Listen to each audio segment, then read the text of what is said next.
这是他第一次见到传闻中的表嫂，并没有想象中的狡诈蛇蝎，反而一袭黑纱美丽优雅，并且表嫂的一颦一笑都满足了他对女人的一切幻想。果然，在随后的日子里，他被表嫂彻底攻陷，不仅倒在了他的石榴裙下，还差点成为了第3个意外死去的丈夫。而这就是英国文学史上的悬疑力作《浮生梦》，一部暗黑又多疑的寡妇密探。故事依旧发生在19世纪的英国，那时的菲利还是个孤儿，自幼被富有的堂兄养大，两人相差20多岁，情同父子，就连容貌和性格都十分相似。但表兄罗斯清心寡欲多年，一直不喜异性，硕大的庄园里连只母猫都未曾见过。而在罗斯的栽培下，菲利考上了985，可他刚学成归来，就发现罗斯得了怪病，举手投足间尽显疲态。他在将庄园托付给菲利和教父后，就不得不外出治病。之后，两人一直以书信互报近况。菲利一边熟悉着庄园事务，一边祈祷罗斯早日康复归来。教父的女儿经常跟在他的身边，含羞带怯的眼眸里是掩藏不住的情意。可惜菲利对他没有任何想法。而春天结束时，罗斯却告诉菲利自己找到了真爱，那是一个叫瑞秋的寡妇。她美丽优雅，端庄博学，简直是个不可多得的尤物。菲利十分诧异，一向不喜女人的表兄怎会突然转性？而秋天时，罗斯又告诉菲利，瑞秋答应他的求婚了。在他的口中，瑞秋是全世界最美丽善良的女人。罗斯的反常惊呆了庄园里的众人，老仆人直接断言，如此炽热的爱必将毁灭一切。果然不久之后，罗斯的画风突变，说那女人自从结婚后，就从性感尤物变成了阴狠毒舌，并且她的病情非但没有好转，还日益加重，折磨得他痛不欲生，言辞间都有被迫害之意。得知表兄有难，菲利即刻动身探望，但紧赶慢赶还是晚到了一步。等赶至堂兄所在庄园时，已然一派颓败萧瑟。律师告诉他，罗斯已经在3周前因为脑癌去世了，医生的诊断甚至是死亡证明，均不能让菲利信服。他认定是瑞秋害死了堂兄，但律师却意味深长地告诉菲利，堂兄将所有的遗产都留给了他，等菲利到25岁时便可全权支配。至于那个叫瑞秋的遗孀，不仅分文未得，还在堂兄病逝后外出散心，至今未归。想着堂兄的恩情，菲利越发憎恶这个素未谋面的表嫂。他暗自发誓，等接手庄园后，一定要亲手为堂兄报仇。然而关于那女人的一切均是传说，在外人嘴里，她富有激情与冲劲，是个妥妥的女强人。可在堂兄心中，她狡诈多变，像蛇蝎女人。而终于有一天，他从教父女儿口中得知瑞秋即将回来的消息。菲利如同打了鸡血的战士，做好了一切战斗准备，就连提前给他安排的房子都是又脏又破的储藏室。他打算极尽所能的羞辱他，为死去的堂兄报仇。可正当瑞秋回来的当天，菲利却刻意避开了见面的时刻，直到晚餐时间方才回家。一进门便到处找寻瑞秋的身影，但却从仆人口中得知他不想一同进餐。菲利有些失望，本想着可以给对方一个下马威，没想到是自己急不可耐。他暗自琢磨着，这个女人果然非同寻常。等晚饭后，他才叫人带话过来，恳请菲利去喝一杯茶。而此时，菲利的好奇已被高高挂起，俨然大过了报复之心，甚至有点迫不及待的要立刻见到这个神秘的女人。可在见到表嫂的第一眼，菲利就发现自己错了。她和自己想象中的妖娆完全不同，一身墨色长裙包裹得十分严实，并且举止端庄，面带愁容，一看就是失去至亲的可怜之人。几乎在一瞬间，菲利打消了复仇的念想，懵懂了24年的心一下子洞明。原先与教父女儿青梅竹马的暧昧情谊，不过是平淡的两小无猜，而这个一身黑衣、笑容浅浅、带着平淡而忧伤气息的女人，却符合了他的一切幻想。并且在接下来的相处中，菲利愈发觉得瑞秋不是害死哥哥的凶手。她美丽大方又得体温柔，仿佛有包容一切的力量。菲利开始相信她不是杀害表兄的凶手，甚至认为是罗斯家族的遗传病导致其患上了被迫害妄想症，所以才在信里对瑞秋大肆诋毁。而随着两人相处的越来越融洽，与日俱增的爱意也将菲利淹没。可不等他表明心迹，瑞秋就告诉他自己准备去意大利教书赚取生活费。菲利这才意识到，因为表兄的判断失误，自己无意间夺走了瑞秋本该有的优渥生活。为了帮心爱的女人渡过难关，菲利一大早就赶到教父家，表示要分一半遗产给瑞秋。菲利本以为自己做了件好事，谁知瑞秋在知道真相后恼怒不已，认为菲利的做法羞辱了他。两人虽大吵一架，可菲利对瑞秋的好感却越发浓郁，他从心底里欣赏这个自立坚强的女人。于是晚上便捧着蜡烛掀开了瑞秋的床幔，他为自己的不理智道歉。而借着烛火的跃动，瑞秋也亲吻了他的唇角，表达了原谅。爱情的萌芽终于破土而出，菲利就像个载誉归来的勇士，满世界搜罗着宝物讨爱人欢心。在圣诞舞会上，他甚至拿出了祖传的珍珠项链，而身所贵重的珍贵珠子在他白皙的脖颈间光彩夺目。而女人似乎也被他的热情攻陷，肆意亲吻，确认着彼此的心意。可高调的举动很快引来了教父的不满，他认为项链是遗产的一部分，而菲利还不满25岁，作为遗产的监护人，他有权收回一切不当赠与。尽管菲利一再声明自己2天后就有权支配一切，但教父还是当众收回了项链。看着瑞秋窘迫无措的模样，菲利大为恼火，他产生了一个更疯狂的念头。在25岁生日的早晨，他冲进教父家中，并拿出一早拟定好的财产转让协议，将自己继承的所有珠宝全部赠与瑞秋，而约束条件只有一个，瑞秋不能再婚。教父对他的行为深感震惊，却也无权阻止。而拿到契约书后，菲利兴奋不已，他一路策马奔驰，想要立刻见到瑞秋，却不料山边泥土松动，菲利差点命丧深渊。他费尽全身力气才堪堪爬了上来，可陷入爱情的年轻人却没能读懂命运的隐喻，靠着一腔孤勇爬上庄园高墙，摸进了堂嫂的闺房，项链重新回到瑞秋的脖子，跳动的烛火成了催情的良药。在情感和物质的双重刺激下，两人彻底跨过了道德桎梏，而事情的转折也从第二天突然呈现出不同的模样。沉浸在巨大幸福中的菲利早早起床准备好了红酒，想与瑞秋延续昨晚的甜蜜，但出门一问，仆人却说他一早就外出了。而这一等便等到了日上三竿。等瑞秋坐着马车归来时，菲利的闷酒已经喝了几个时辰，可还没等开口询问，瑞秋便淡淡的回道自己去找了神父，了解了赠与契约中的所有条款。菲利有些不可置信，但看着瑞秋那张迷人的脸蛋，他还是咽了下去，并带着瑞秋来到了丛林里散步。而看着四下无人，菲利再度表达了自己的爱意，瑞秋没有接受，也没有拒绝。而这件事过后，菲利便趁着晚宴，当着教父和客人们面宣告自己爱上了瑞秋，并且打算尽快与她完婚。可没想到率先变脸的却是瑞秋，言语间竟是对此事甚感荒唐。I've known shame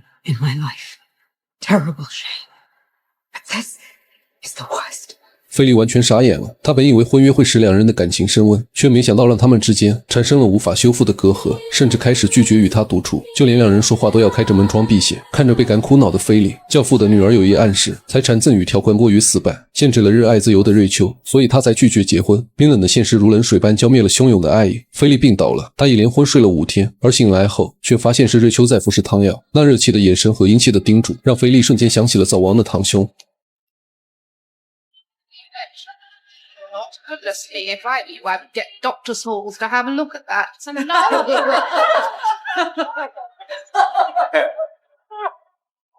他当场断定制药茶可能就是害死堂兄的元凶，怀疑的种子一旦落地，就会快速生出藤蔓。菲利开始跟踪瑞秋，并监视他的人际往来。而这天在县城的酒馆里，他看见堂兄的律师和瑞秋举止亲密，这一发现几乎证实了他的猜测。他认为瑞秋对自己虚与委蛇，就是为了拿到财产和律师私奔。为了证实自己的猜想，菲利特意邀请教父女儿来家中做客，并暗示两人有话要说。瑞秋见状便借故外出散心，可菲利却别有用心的向瑞秋推荐了悬崖边的风景。等瑞秋离开后，他和路易斯在房里翻找起来。终于，他们发现了瑞秋和律师的书信往来，但结果却出乎两人的意料。因为在给律师的信里，瑞秋将菲利立为了自己的财产继承人，而律师的回信却是建议瑞秋带菲利去意大利养病。想到自己连日来的试探和猜测，菲利悔不当初，并且路易斯还发现了律师根本不可能和瑞秋有私情，因为他是一个 gay， 所谓情理举动也不过是地方礼节罢了。菲利如梦初醒，他一路疾驰却还是晚来一步。坍塌的悬崖下躺着的正是瑞秋被海水打湿的尸体。瑞秋死了，菲利尚未生根的爱情也无疾而终。时光荏苒几年过去了，菲利已经成了2个孩子的父亲，他也会因家族遗产病头痛欲裂。但每当难受至极时，他总是好奇瑞秋到底有没有在查理夏过渡，亦或者他有没有爱过自己。而趁着菲利思考时，一旁的妻子路易斯嘴边却挂着一抹意味深长的笑意。至此，全篇结束。故事到最后也未表明到底是不是瑞秋害死的堂兄，因为电影从头到尾都是以菲利的视角来讲述的。从开始带来的偏见就断定瑞秋是凶杀，可又在见过对方并爱上对方后，又单凭感觉为对方洗清了嫌疑。菲利对一切事物都是靠情绪来判断的，甚至因为一时生气就哄骗瑞秋去悬崖散步，结果到真相大白时又悔不当初。而作为全片里画面最少的路易斯，他从头到尾就知道自己要什么，但至于是财产还是菲利就不得而知了。